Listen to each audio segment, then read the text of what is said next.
and they give us the percentages.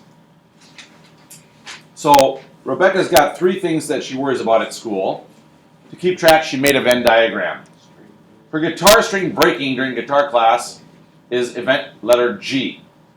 So if I'm looking at event letter G, let's say, so this is her guitar string breaking, that would be this circle on the left.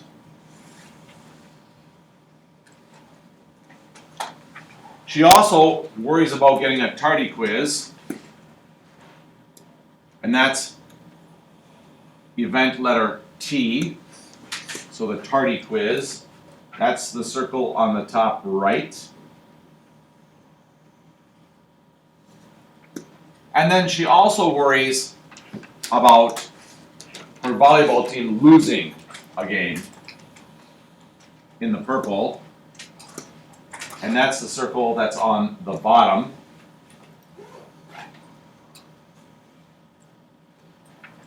And there's the Venn diagram showing all of these different events.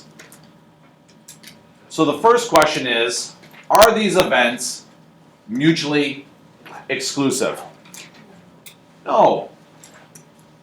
Why? They overlap. Or in other words, more than one thing could happen at a time. You could have your guitar string break and you could have a tardy quiz. You could have a tardy quiz and you could lose in volleyball. All 3 things could happen on the same day. It's possible. So they're not mutually exclusive. What does it mean in the very middle where you see all of these things overlapping at once right here? What does that mean? Sean, Brian? Probability of everything happening. That's right. The probability of everything happening on at the same time or the same day. Very good. So this is the probability of all 3 happening, which would be the same thing as writing down there's only a 1% chance that that's going to happen.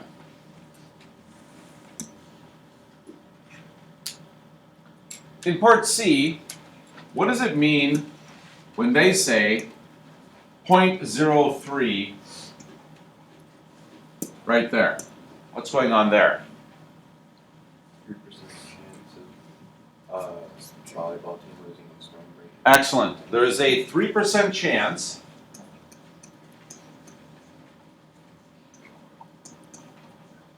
that the string breaks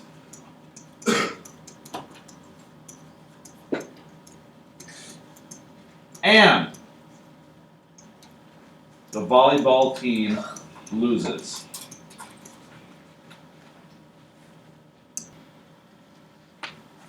What's the likelihood or the probability of having a tardy quiz today?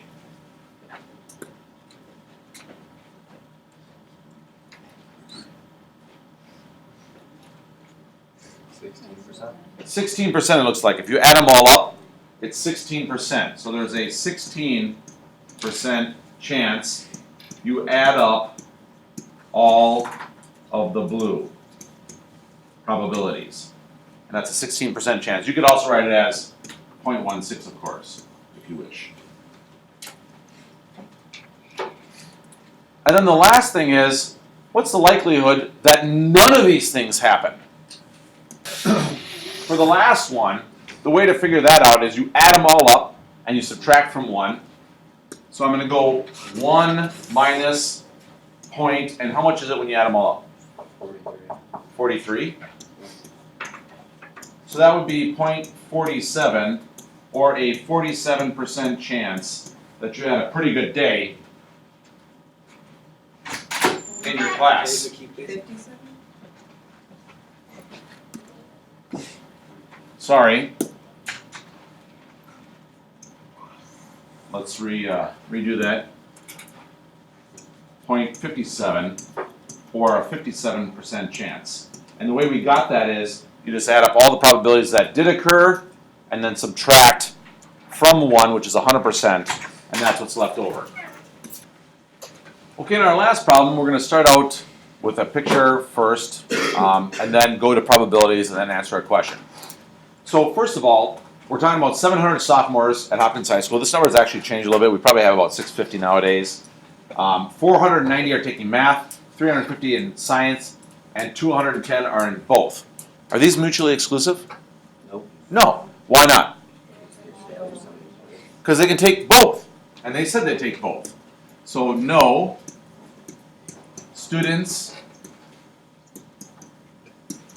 can take both. So that's good news. Now we're going to make a picture showing the number of people in both. So we have this Venn diagram. Usually when we have a Venn diagram, there's a rectangle. We have some people who are taking, what was it, math? Math.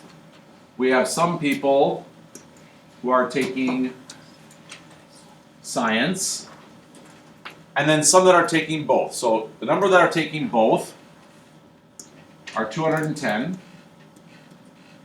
So that's the number that are taking both. Left over then in the math, if we're just talking about math, how many are left over taking math if 210 of them are also taking science?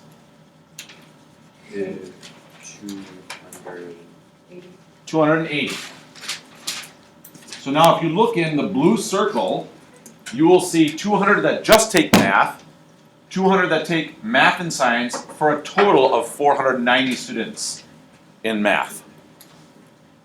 In the pink circle, we see that we have a total of 350 that take science, but 210 of those are also in math. So how many are left over? 140 that just take science.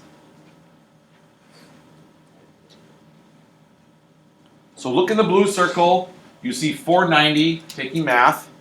Look in the pink, you see 350 taking science. So 490 math, 350 science, but 210 take both. Is that all of the sophomores at Hopkins High School? No, there are some that are left over. How many are left over? 70. So outside, I need to put a 70 out of the sophomores that take neither math nor science. Now what we're going to do in the next Venn diagram is we're going to take that picture. Remember that there were 700 total sophomores. And so when we make our picture this time, instead of writing them as numbers of human beings, we're going to write them as probabilities. So inside the middle, we have 210 divided by 700, which gives us 0.3. Or in other words, 30%. In the pink circle, but not inside the blue circle, for the science, we're going to take the 140, divide that by 700, and we get 0.2. Inside the math circle, but not inside the science circle, we're going to take the 280 and divide by 700. That gives us 0.4.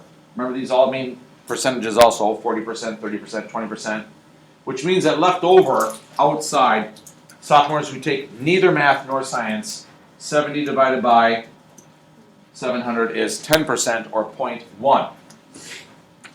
So up above in B, we see the numbers of students. Down below, we see the probabilities or the percentages of students. And then the last question says, what's the probability that a sophomore takes math or science? The word "or" in math means add